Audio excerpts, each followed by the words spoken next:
말씀 보겠습니다. 사도행전 2장 사도행전 2장 37절부터 47절까지의 말씀을 읽겠습니다.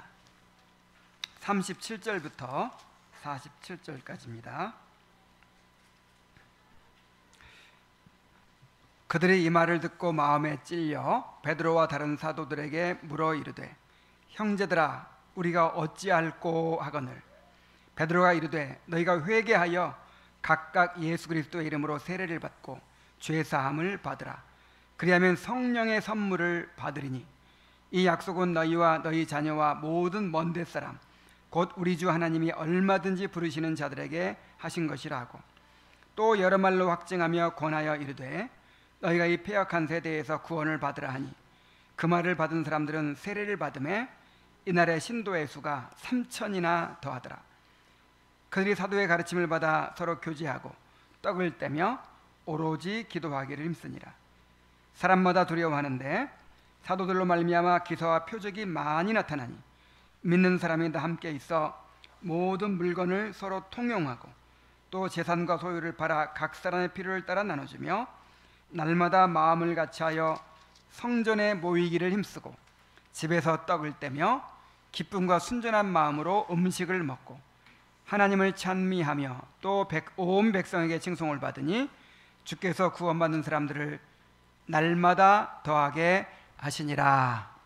아멘. 자, 우리는 지난주에 오순절의 회심이 하나님이 사용하시는 평상적인 수단을 통하여 일어났다는 것을 살펴봤습니다. 즉 은혜의 수단인 기도와 말씀을 통하여 이 놀라운 성령의 역사가 일어났다는 것을 확인했어요.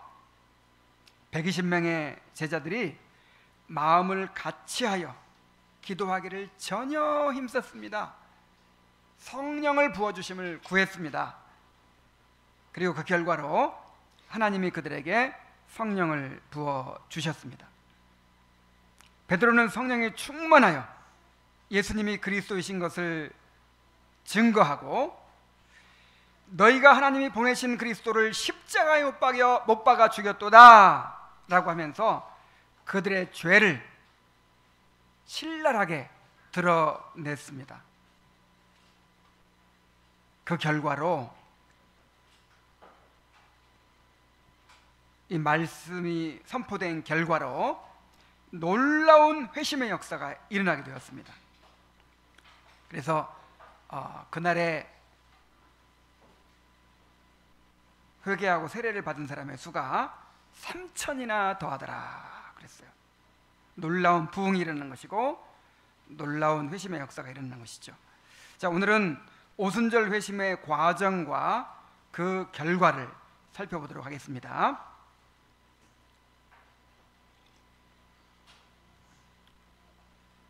자, 베드로가 어떻게 말씀을 전했는지를 우리가 지난주에 살펴봤는데 베드로의 설교를 들은 사람들의 마음에 죄에 대한 각성이 일어나게 되었습니다. 37절에 보면 그들이 이 말을 듣고 마음에 찔려 베드로와 다른 사도들에게 물어 이르되 형제들아 우리가 어찌할꼬 하거늘 자, 말씀을 들었어요. 말씀을 들었어요. 얼마 전에 골고다 언덕에서 십자가형을 당했던 그 처형을 당했던 예수가 바로 그리스도라는 사실을 알게 됐어요. 그리고 그분이 그리스도인데 그분이 메시아인데 유대인들이 그분을 십자가에 못 박아 죽였다는 사실을 깨닫게 되었습니다. 자, 그래서 그들의 마음이 어떻게 됐습니까? 찔렸다 그랬어요. 마음이 찔렸다. 여기서 찔렸다는 말은 그냥 조금 이렇게 좀 양심의 가책을 느꼈다 그런 정도가 아니에요. 여기서 찔리다라는 말은 찌르다, 찔러 관통하다의 손말인데 마치 칼이나 창에 깊이 찔린 것처럼 자신의 죄를 적나라하게 인식하게 됨으로써 극심한 죄책감을 느끼는 상태를 말합니다. 여러분 그럴 때가 있죠? 마음이 너무 괴로워가지고 막 칼에 찔린 것처럼 칼로 막 심장을 후벼 파듯이 그런 고통을 느낄 때가 있잖아요. 바로 그런 고통이에요. 베드로의 설교를 통해서 자신들이 그토록 대망하였던 메시아를 자신들의 손으로 죽였다는 사실이 드러나게 되자 모두가 걷잡을 수 없는 죄책감과 슬픔과 고통과 두려움에 사로잡히게 된 것입니다. 여러분 한번 생각해 보세요. 내가 사람을 하나 죽였어도 그 죄값을 어떻게 받아야 될지 얼마나 두렵겠어요. 근데 그들이 누구를 죽였어요? 하나님의 아들을 죽인 거예요. 메시아를 죽인 거예요. 그러니 그 죄책감이 얼마나 크겠으며 그로 인한 그 공포가 얼마나 크겠어요.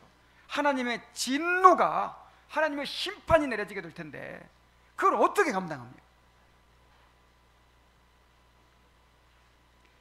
그래서 그들은 형제들아 우리가 어찌할꼬 하고 부르짖었어요. 이 말에는 우리가 어떻게 해야 됩니까? 이제 우리가 어쩌면 좋습니까? 우리가 어떻게 해야 이 죄를 용서받을 수 있겠습니까? 우리가 어떻게 해야 하나님의 무서운 진노에서 구원을 받을 수 있겠습니까? 우리가 구원을 받을 수만 있다면 무슨 일이라도 하겠습니다. 제발 어떻게 해야 내가 구원받을 수 있을지 가르쳐 주십시오.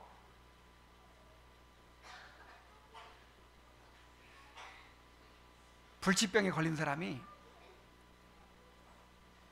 의사를 만났어요. 무슨 병이든지 고칠 수 있는 의사를 만났어요. 내가 어떻게 하면 이 병을 고칠 수 있습니까? 제발 내 병을 고쳐주십시오. 무슨 일이라도 할 테니까, 무엇을 내놓으라고 해도 다 내놓을 테니까 제발 내 병을 고쳐주십시오. 내가 어떻게 해야 되겠습니까? 자, 이런 심정으로 부르짖은 것입니다. 자, 이러한 각성과 부르짖음은 성령의 역사로 말미암은 것이었어요. 우리가 지난번에 살펴보았던 스가랴 12장 10절을 말씀 있죠. 우리 한번 다 같이 읽어봅시다. 시작. 내가 다윗의 집과 예루살렘 주민에게 은총과 간구하는 심령을 부어주리. 그들이 그 찌른 바 그를 바라보고 그를 위하여 애통하기를 독자를 위하여 애통하듯 하며 그를 위하여 통곡하기를 장자를 위하여 통곡하듯 하리로다. 이건 이제 스가랴의 예언인데 장차 말세에, 다시 말하면 메시아가 오실 때 성령을 부어주실 것을 예언하는 거예요. 성령을 부어주실 것을. 자, 다윗의 집과 예루살렘 주민에게, 이스라엘 백성들에게 이제 하나님께 성령을 부어주실 텐데 그 성령은 은총의 영이요 간구의 영이라 그랬어요. 은총과 간구하는 심령 그랬는데 이 심령이 이제 영어로는 스피릿을 하면 우리 인간의 영을 가리킬 때도 있고 성령을 가리킬 때도 있어요. 그래서 여기서 이제 우리말 성경에는 은총과 간구하는 심령해서 우리의 영혼을 지금 이제 우리의 마음을 가리키는 것으로 그렇게 번역을 했어요. 그런데 뭐 그렇게 해도 크게 뭐 문제는 없습니다. 왜냐하면 성령께서 임하시면 은총을 구하고 간구하는 그런 마음이 되니까요. 근데 은총의 영 또 간구의 영이라고 번역하는 것이 더 좋겠습니다. 은총을 주시는 성령, 그리고 그 은총을 간구하게 하시는 성령을 뜻하는 것이죠. 그래서 그들이 그 찌른 바 그를 바라보고, 자, 그를 찌른 자도 볼터이요, 그런 구절 있죠. 요한계시록에 그를 찌른 자도 볼터이요. 자, 누가 찔렀어요? 예수님께서 십자가에 달리셨을 때 로마 병사가 옆구리를 창으로 찔렀잖아요. 그런데 로마 병사가 찌른 것이 아니라 이제 그 예수님을 그렇게 죽인 그 유대인들을 가리킨 거예요. 누가 찔렀다고요? 유대인들. 그래서 그 찌른 바 그를 바라보고, 자기들이 죽인 그 예수님을 바라보면서 애통하게 될 것이다. 아, 우리가 죄를 지었구나. 우리가 메시아를 죽였구나. 우리가 하나님이 보내신 메시아를 거절해버렸구나. 이 죄를 어찌할꼬.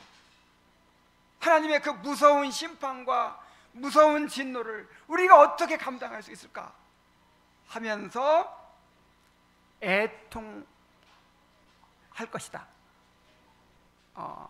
애통이 뭐예요? 너무 슬퍼하고 고통스러워하는 것을 애통이라고 해요. 통회라고 해요. 통회. 그냥 마음이 칼에 찔린 것처럼 너무 아파하고 너무 슬퍼하는 걸 애통이라고 해요. 심지어 어느 정도냐면 독자를 위하여 애통하듯 하며 또 장자를 위하여 통곡하리로다. 하나밖에 없는 아들이 죽었어요. 여러분이 의지하던 장자가 죽었어요. 그럼 그 아버지의 심정이, 어머니의 심정이 어떨까요? 얼마나 괴로워하며 얼마나 슬퍼하며 그렇게 막 울부짖을까요? 그만큼 그렇게 울부짖을 것이다. 그렇게 예언을 했어요. 자, 성령께서 오시면 죄에 대하여, 의에 대하여, 심판에 대하여 세상을 책망하신다고 그랬죠? 책망한다는 말이 깨닫게 하시고 깨닫게 하신다는 말이라고 했잖아요. 꾸짖어 바로잡는다는 말이라고 했잖아요. 그래서 성령께서 역사하셔가지고 베드로가 말씀을 전하고 그들의 죄를 지적할 때 성령께서 역사하셔가지고 은총과 간구하는 심령이 부어진 거예요. 은총과 간구하는 영이 부어진 거예요. 그래가지고 그들이 마치 독자를 잃어버린 것처럼, 장자를 잃어버린 것처럼 애통하면서, 아, 우리 큰일 났다. 이제 우리는 망하게 되었다. 우리는 하나님의 진노를 받게 되었다. 우리가 어찌할꼬 하면서 그렇게 부르짖은 것입니다. 자, 이 일이 이제 이 예언이 오순절날 이루어지기 시작한 거예요.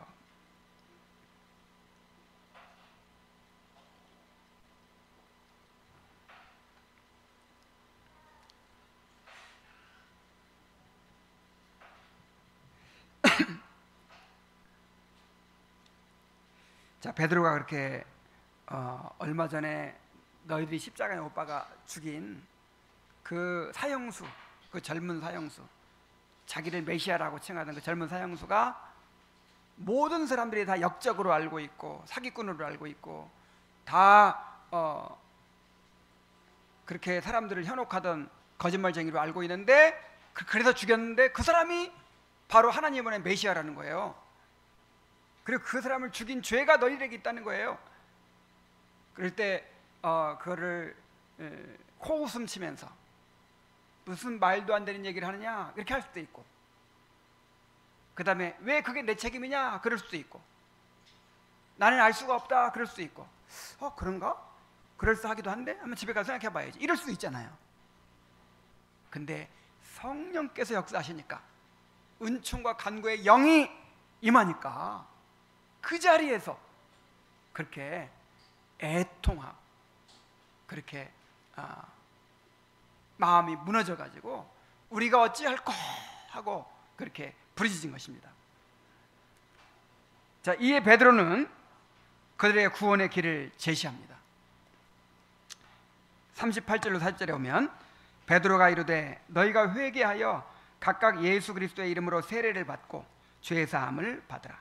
그리하면 성령의 선물을 받으리니 이 약속은 너희와 너희 자녀와 모든 먼데 사람 곧 우리 주 하나님이 얼마든지 부르시는 자들에게 하신 것이라 하고 또 여러 가지 말로 확증하며 권하여 이르되 너희가 이 패역한 세대에서 구원을 받으라 하니. 자, 우리가 어떻게 하면 좋겠습니까? 하고 이제 부르짖으니까 베드로가 그 구원의 길을 제시하는 거예요. 회개하고 예수 그리스도의 이름으로 세례를 받고 죄 사함을 받으라 이렇게 얘기합니다. 자, 언뜻 보면 순서가 바뀐 것처럼 보이죠? 죄 사함을 받은 사람이 세례를 받는 거예요? 아니면 세례 받으면 죄 사함 받는 거예요? 뭐가 먼저죠? 그렇죠. 죄 사함 받은 사람이 세례 받는 거잖아요. 근데 여기 보면 세례 받으면 죄 사함을 받으리라고 하고 있어요. 그래서 여기서 회개하고 세례를 받으라 이 말은 무슨 말이냐면 회개하고 예수님 영접해라 그 뜻이에요. 자, 세례는 무슨 의미가 있죠? 예수님을 영접해서 예수님과 연합하는 의미가 있죠. 그거를 밖으로 드러내는 의식이 세례잖아요. 그래서 회개하고 세례를 받으라 이 말은 회개하고 예수님을 믿으라 그 말이에요. 그런데 그거를 더 구체적으로 그 예수님께 대한 믿음을 이제 공개적으로 드러내는 것이 세례니까 좀 강하게 표현했다고 볼 수 있어요. 세례 받는다는 것은 예수님과 연합한다는 거예요.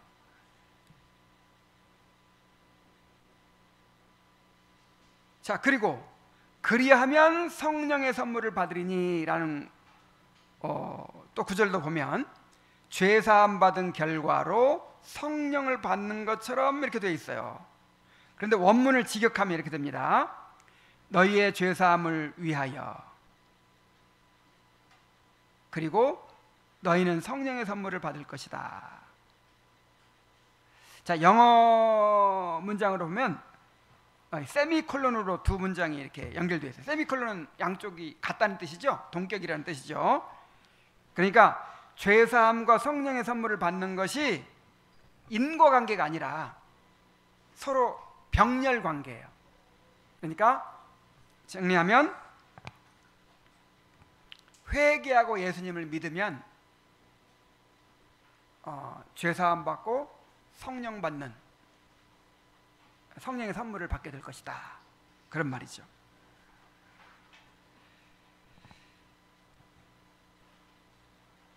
자, 그들은 구원을 갈망했기 때문에 베드로의 권면을 받아들여서 회개하고 세례를 받았습니다.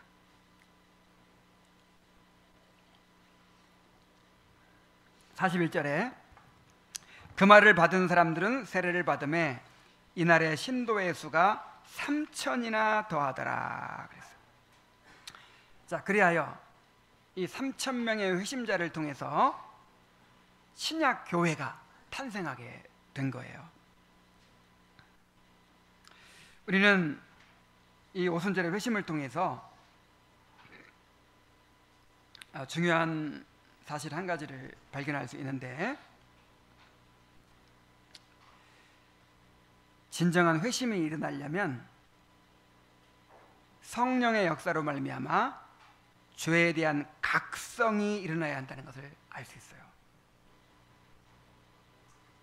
자, 뭐가 일어나야 돼요? 죄에 대한 각성. 자, 죄에 대한 각성이 필요합니다.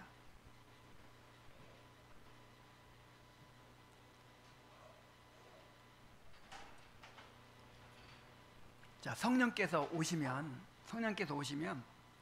맨 먼저 하는 일이 뭐라고 그랬어요? 죄에 대하여 책망하는 일을 하세요. 죄가 무엇인지 죄를 보게 하시고 죄에 대해서 잘못된 생각을 바로잡으시고 꾸짖어서 깨닫게 하시는 것을 성령께서 하신단 말이에요. 그걸 죄에 대한 각성이라고 해요. 이것이 기독교 신앙의 첫 걸음입니다. 기독교 신앙의 시작입니다.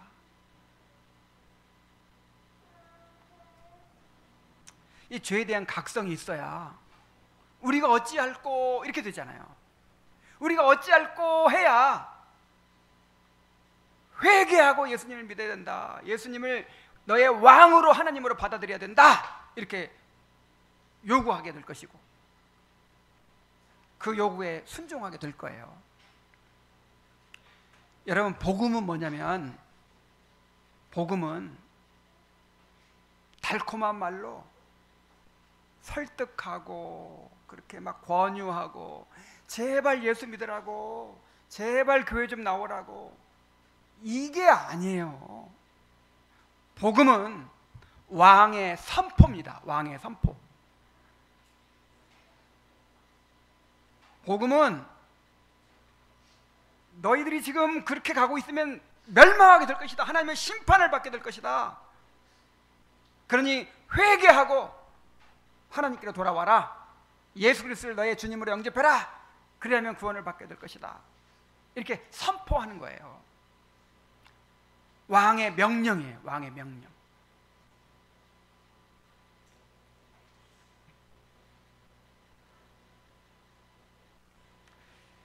그러니까 사람들이 죄를 깨닫지 못해서 그렇지, 이 죄를 깨닫고 있으면요, 우리가 어찌할꼬 하고 나와야 돼요. 아니면 제발 교회 나오라고 이렇게 해야 돼요. 내가 지금 병을 몰라서 그렇지, 내가 지금 암에 걸린 거예요. 암에 걸린 걸 알아요. 암에 걸린 걸 알면 누가 아쉬워요? 환자가 아쉽지. 그래서 막 유명한 의사 다 찾아다니면서 시간 없다고 예약 다 찼다고 해도 제발 한 번만 봐달라고 그렇게 쫓아다니면서 그렇게 애걸복걸하면서 우리가 어찌할꼬 할 거 아니에요. 이게 정상이란 말이에요. 이게. 근데 왜 그렇게 안 돼요? 죄에 대한 각성이 없기 때문에, 죄가 무엇인지 모르기 때문에. 그래서 이 죄에 대한 각성이 없으니까 오늘날에는 복음을 어떻게 전하냐면 이제 선포가 아니에요. 복음을 선포하는 것이 아니고 이번에 교회 나오면 시계 준다고, 이번에 교회 나오면 무슨 선물 준다고, 그리고 교회 나오면 이렇게 재밌는 일이 있다고, 교회 나오면 이렇게 좋은 즐거운 일이 있다고, 이런 식으로 그렇게 온갖 달콤한 말로 그렇게 설득하고 권유하고 그렇게 해서 막 모셔오는 거예요. 그러면 사람들이 교회에 이제 어떤 마음으로 나와요? 고객의 태도로 나와요. 고객. 나를 만족시켜 달라는 거예요. 내가 세상에서 위로가 필요하고 세상에서 지치고 힘들었으니까 나를 만족시켜 달라는 거예요.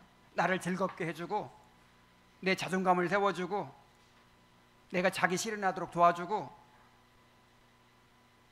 내 종교적인 욕망을 만족시켜주고 그렇게 뭔가 기대하고 바라면서 교회를 오는 거예요.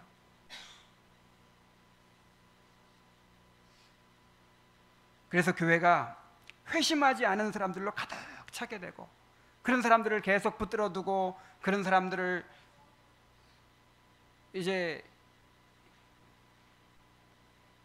그런 사람들로 공동체를 이루어야 되니까 온갖 인간적인 그런 방법들로 교회가 운영되게 되는 것입니다.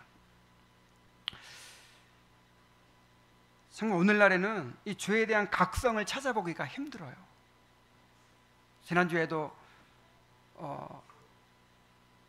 노예 준비 모임, 지난주가 아니라 엊그제네요. 엊그제 노예 준비 모임에 나갔는데 김인성 목사님 만났는데 그런 말씀을 하셨어요. 이 죄에 대한 설교를 막 좀 몇 번 했더니 여러 사람들이 너무 죄에 대해 얘기하지 말라고, 아이들 정서에 해롭다고, 오늘날 사고방식으로 너무 당연한 얘기죠. 막 자존감을 세워주고, 뭐 너는 하나님 사랑받기 위해 태어난 사람이라고 하고, 너는 잘 될 거라고 하고, 그렇게 막 이렇게 세워줘야 되는데, 죄인이라고, 부패한 죄인이라고 이렇게 자꾸 얘기하면 죄책감 느끼고, 그게 정서적으로 해롭다는 거예요.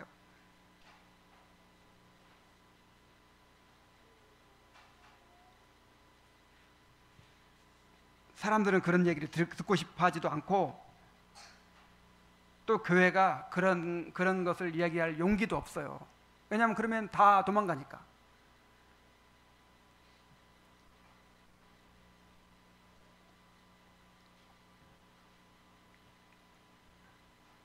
그래서 이 교인들이 다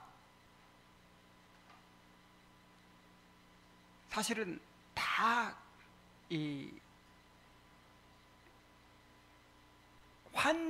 환자라는 생각으로 와야 되거든요. 환자, 영적인 환자들, 구원이 필요한. 예수님께서 뭐라고 하셨어요? 건강한 자에게는 의원이 쓸데없고 병든 자에게라 쓸데있나니 나는 의인을 부르러 온 곳이 아니요 죄인을 불러 회개시키러 왔노라 그랬잖아요. 그래서 이 성도들은 영적으로 병든 자의 그 마음을 가져야 되는 거예요. 아, 나에게는 의사가 필요하다. 나에게는 이 병을 고칠 약이 필요하다. 그래서 이 교회에 은혜를 구하러 와야 돼. 은혜를 구하러 오고 치료를 받으러 와야 돼. 그런데 죄를 모르니까 내가 갑이에요. 이 교인들이 갑이야. 고객이에요, 고객. 뭔가 그렇게 기대가 많고 요구가 많고, 뭐 조금만 뭐 내 기대에 어긋나면 뭐 다른 교회 가버리고, 이런 식이란 말이에요.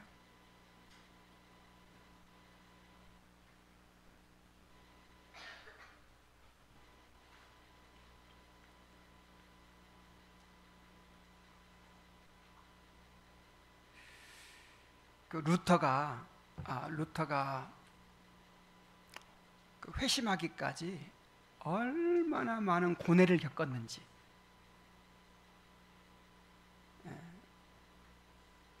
우리가 자주 들었죠. 또 존 버년이 회심하기까지 몇 년 동안을 거의 정신병에 걸릴 정도로까지 그렇게 괴로워하고 힘들어했던 것을 기억하죠. 또 요한의 슬레는 목사요 선교사로서 막 그렇게 사역을 막 열심히 하던 사람이에요. 그런데 모라비안 교도들을 만나서 자기가 진정으로 회심하지 못했다는 것을 발견하는 순간, 그때부터는 그냥 이 회심을 위해서 사역 다 때려치우고, 그렇게 모라비안 교도들의 집회에 막 가서 참석하고 배우고 하면서 그렇게 회심을 위해서 고뇌를 했어요.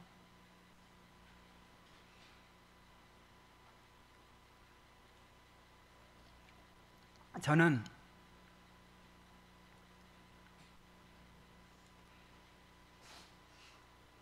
그리고 그 부흥회 때마다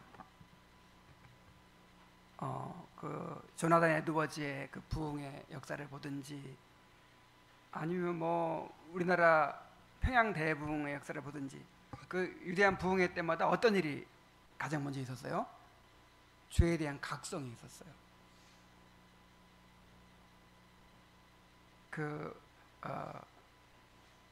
겔선주 목사님이 막 이렇게 말씀을 전하는데, 갑자기 교인들이 막 떼굴떼굴 구르면서 이 죄를 어떻게 하면 좋으냐고 막 그렇게 괴로워하고 막, 그러니까 설교를 중간에 중단하고 막 그 사역자들이 내려가지고 막 붙들고 막 예수님을 의지하라고, 예수님께서 그래서 당신의 죄 때문에 십자가에 달려 죽으셨다고 하면서 막 그렇게 막 위로하느라고 집회를 중단했다는 거예요. 저는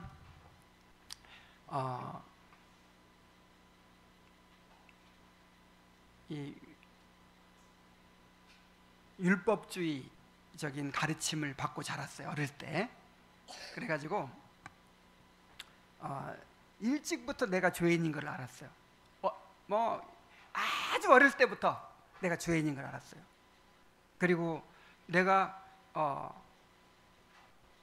이대로 만약에 예수님이 오시면 나는 들림받을 수 없다는 것을 느꼈어요. 그래가지고 우리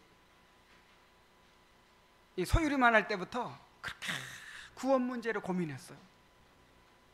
그 고민이 몇 년 동안 갔냐면 20살 때까지 갔어요. 그러니까 내가 청소년기를 지나면서도 제일 큰 고민이 이 구원 문제였어요. 구원 문제. 내가 어떻게 하면 구원을 받을 수 있을까? 만약에 내가 구원받을 수만 있다면 내 팔을 하나 잘라 드리라고 해도 내가 그렇게 할 수 있겠다. 내가 구원받을 수만 있다면 평생 불구로 살라고 해도 그렇게 할 수 있겠다. 그런 생각을 했어요. 그 어린 마음에. 그렇게 구원을 갈망하고 그렇게 사모하고 그랬어요. 그런데 이런 예들이 옛날에는 많이 이렇게 있었어요. 그렇게 막 자기 죄를 깨닫고 죄 때문에 괴로워하고 이런 것도 있었는데 오늘날에는 그런 게 거의 교회에 사라졌어요.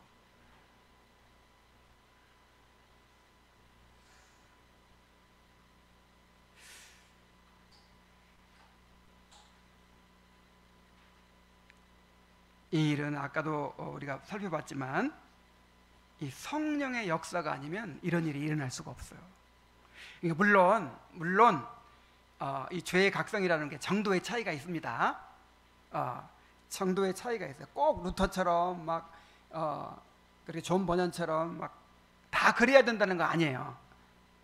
정도의 차이가 있고 또 어떤 경우에는 회심할 때는 크게 그런 각성이 없었는데 회심하고 나서 점점 죄에 대한 각성이 깊어질 수도 있어요.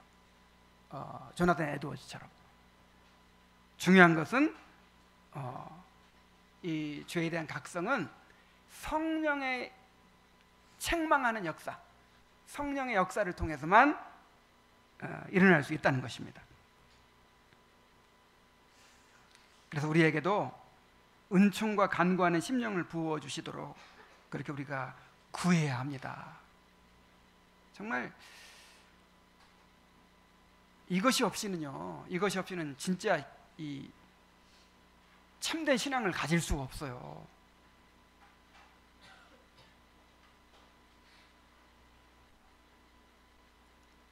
자, 회심의 결과를 봅시다. 그렇게 해서 이제 회심이 일어났어요. 회심의 결과 42절부터 47절. 그들이 사도의 가르침을 받아 서로 교제하고 떡을 떼며 오로지 기도하기를 힘쓰니라. 사람마다 두려워하는데 사도들로 말미암아 기사와 표적이 많이 나타나니 믿는 사람들이 다 함께 있어 모든 물건을 서로 통용하고 또 재산과 소유를 팔아 각 사람의 필요를 따라 나눠주며 날마다 마음을 같이하여 성전에 모이기를 힘쓰고 집에서 떡을 떼며 기쁨과 순전한 마음으로 음식을 먹고 하나님을 찬미하며 온 백성에게 칭송을 받으니 주께서 구원받은 사람을 날마다 더하게 하시니라. 자, 회심의 결과가 무엇입니까? 회심의 결과로 신령한 공동체가 이루어진 거예요. 일단 그들은 세례를 통해 그리스도께 대한 신앙을 고백했습니다. 자, 세례는 그리스도와 연합을 나타내는 의식으로 공공연히 자신이 그리스도님을 고백하는 의식입니다. 당시 상황을 생각해 보면 이것이 얼마나 놀라운 고백이었는지 알 수 있어요. 자, 불과 50일 전에, 며칠 전에? 자, 50일 전에 예수님이 자신을 메시아라고 주장했다는 죄 때문에 십자가에서 처형을 당하셨어요. 십자가에 죽이는 거는 아무나 십자가에 죽이는 거 아니죠. 반역자, 아주 극악무도한 죄인들만 십자가에 죽이는 거예요. 근데 자기를 메시아라고 참칭하고 하나님을 모독한 그야말로 가장 큰 죄를 지었다고 해서 십자가에 죽인 거잖아요. 불과 50일 전에 그렇게 재판받고 산해드린 공회에서 사형 선고받고 또 빌라도 법정에서 또 사형 선고를 받고 그렇게 죄인으로 강도들 사이에서 죽은 그 죄수를 누구라고 또 믿어요? 그리스도라고 또 인정하는 거야. 그리스도라고 인정하고 몰래 믿는 것도 아니고 공공연하게 세례를 통해서 나는 그리스도와 이제 연합한 사람입니다 하고 고백을 하는 거예요.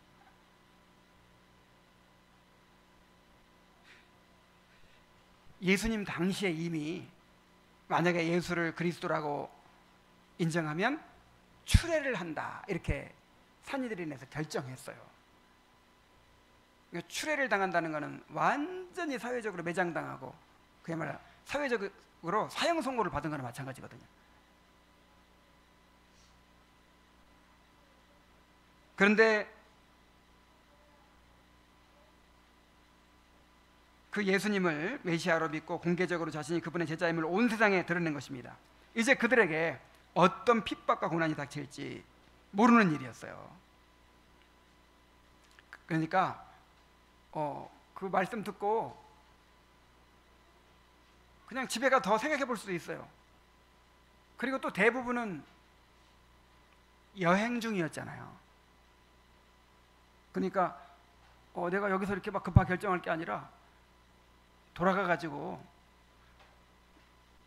권위 있는 사람들한테 물어보기도 하고 또 더 고민해보고 결정해야겠다 그렇게 할 수도 있어요.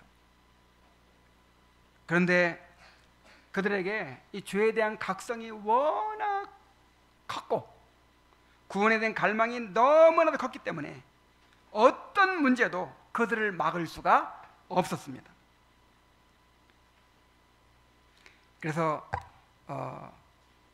회개하고 예수 그리스도 이름으로 세례를 받으라 이 요구가 엄청난 요구인 거예요. 지금이야 뭐 세례 받으라 이거 아무것도 아니죠. 회개하고 예수 그리스도의 이름으로 세례를 받아. 예수 그리스도의 이름으로 세례를 받으라 이 말은 이름 안으로. 그러니까 예수님 이제 너 예수님의 사람이 되라 그 뜻이거든요. 그거를 공공연하게 세상에 드러내라. 이것은 정말 예수 그리스도와 생사를 이제 같이 하겠다. 예수 그리스도와 함께 죽고 함께 살겠다. 예수 그리스도를 믿음으로써 당하는 어떤 고난이라도 받아들이겠다. 이런 고백이었어요.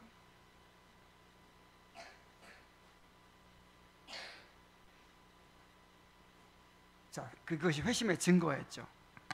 또 한 가지 증거는 뭐냐면 그들은 간절히 은혜를 사모했습니다. 그들은 날마다 성전에 모여 사도의 가르침을 받는 일, 서로 교제하는 일, 예배와 성찬에 참여하는 일, 기도하는 일에 힘썼습니다. 그들은 갓난 아이들같이 신령한 젖을 사모했습니다. 얼마나 은혜를 사모했냐면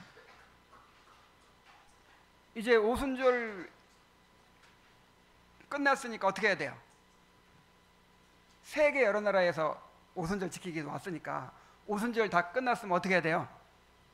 돌아가야죠. 근데 그냥 거기 남아버린 거예요. 지금 내가 이제 예수님을 만났는데 이제 이 복음을 알게 됐는데 이걸 놓칠 수가 없다 해가지고 그냥 안 돌아가 버리고 그 3,000명이 그대로 다 남았어요. 그냥 그 성전에서 먹고 자고 하면서 그 예루살렘에서 같이 먹고 자고 하면서 그냥 공동생활을 하기 시작하는 거예요. 그리고 날마다 성전에 모였다. 날마다 성전에 모여가지고 사도들의 가르침을 받고 또 집집마다 모여가지고 서로 교제하고 예배와 성찬에 참여하고 기도하기를 힘쓰고 정말 진정으로 회심한 사람들은 이렇게 은혜를 사모해요. 은혜를. 그러니까 여러분 자기가 병이 있으면 병원을 찾아가죠. 약 타러 가요. 저도 병원 가는 것처럼 귀찮은 일 없는데 꼬박꼬박 가서 약을 타와요. 내가 아쉬워요. 내가 이 교인들이 아쉬워야 된다니까요. 교인들이 정말 은혜가 필요하고 치리가 필요하고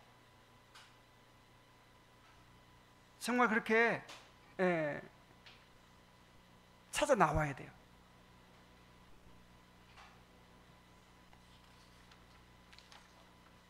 자, 그리고 또 회심의 증거로 그들은 사랑의 공동체를 이루었습니다. 모든 물건을 서로 통용하고 또 재산과 소유를 팔아 각 사람의 필요를 따라 나눠주었습니다. 자, 이러한 공동생활은 아까 말했듯이 그 3,000명이 안 돌아가고 그냥 거기 머물러 있으니까 여비가 다 떨어지고 먹을 것이 없으니까 이제 어떻게 해야 돼요? 그 예루살렘 지역에 있는 성도들이 이제 다 자기 소유를 다 내놓는 거예요. 그래서 네 것 내 것이 없이 모든 물건을 서로 통용하고 또 재산과 소유를 팔아 각 사람의 필요를 따라 나눠주는 이런 공동생활이 이루어졌습니다. 참된 믿음은 사랑으로 역사하는 믿음이라고 했어요. 그들은 사랑을 실천함으로 진정한 회심을 나타냈습니다. 그리고 그들은 온 백성에게 칭송을 받았다고 했습니다. 47절에 오면 온 백성에게 칭송을 받으니 주께서 구원받은 사람을 날마다 더하게 하시니라. 이 제임스 부캐넌은 왜 그렇게 칭찬을 받았냐면 성숙한 일치와 행복한 교제 때문이었다 그랬어요. 성숙한 일치와 행복한 교제.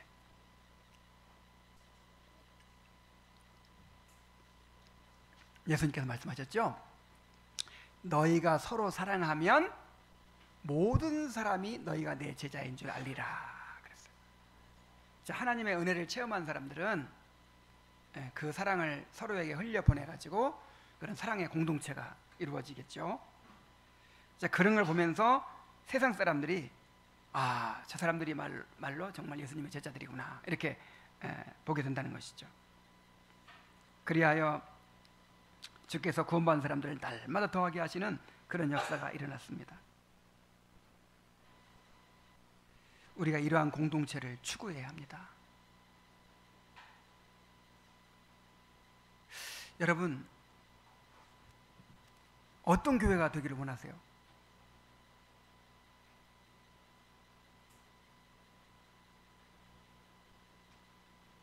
사람들이 많이 모이고 좋은 건물과 시설이 있고 또 좋은 프로그램들이 있고 다 좋습니다. 그런 것도 필요해요. 그런데 가장 중요한 건 뭐냐면 정말 회심한 공동체여야 돼요.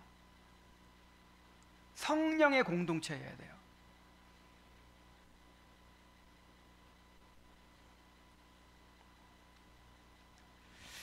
저는 오늘 말씀을 준비하면서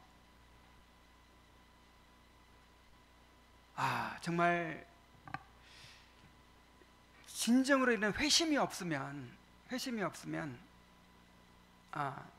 그 전에 정말 성령께서 역사하시지 않으면 죄에 대한 각성이 일어날 수가 없고, 죄에 대한 각성이 없으면요 첫 걸음도 못 되는 거예요. 기독교 신앙의 첫 걸음도 못 되는 거예요.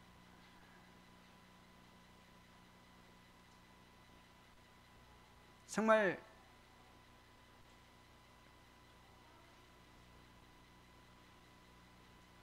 근데 이런 죄에 대한 각성이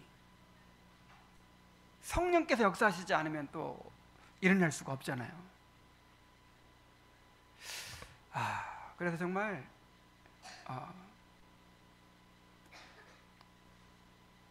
우리가 얼마나 성령을 구해야 되는가 그거를 절실히 느꼈어요. 그러면서 내가 너무나도 육신적으로 하고 있는 건 아닌가 그런 생각이 들었어요.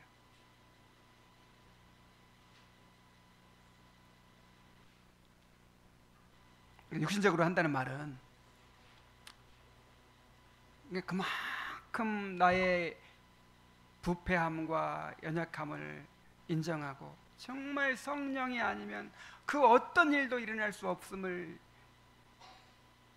자각을 하고 그렇게 간절한 마음으로 성령을 구해야 되는데 그것이 너무 약하다는 말이죠.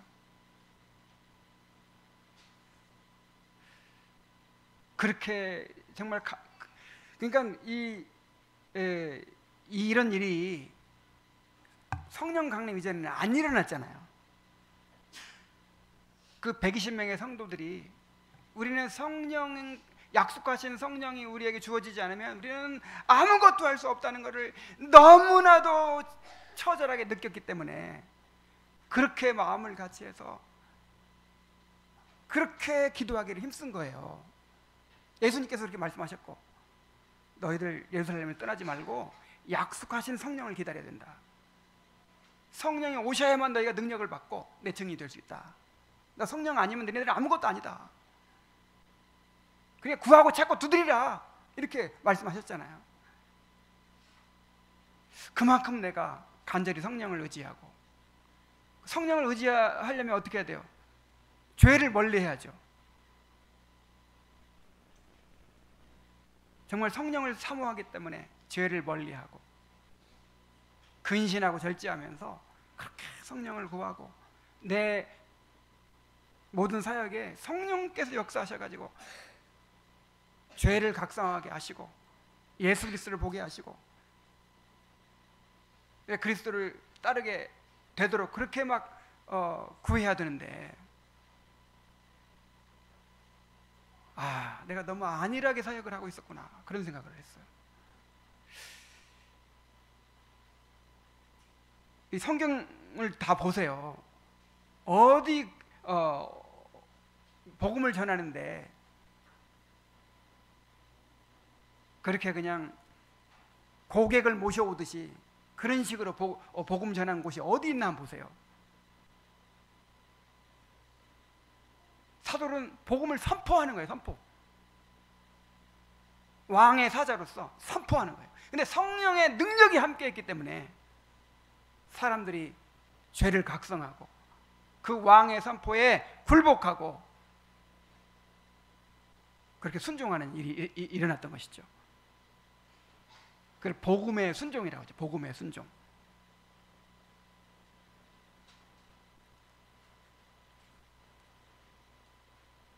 자, 우리가 이러한 회심을 추구해야 되고, 또 이렇게 회심한 사람들로 이루어진 공동체를 추구해야 됩니다. 그런데 이것은 성령의 역사가 없이는 결코 이루어질 수 없어요. 우리에게 성령을 부어주셔서 우리 가운데도 이렇게 죄에 대한 각성이 일어나고, 그로 인해서 사람들이 회심하게 되고, 또 이런 신령한 공동체를 이루게 해달라고 구해야 될 줄로 믿습니다. 자, 이제 우리 함께 기도하도록 하겠습니다. 자, 오늘 주신 말씀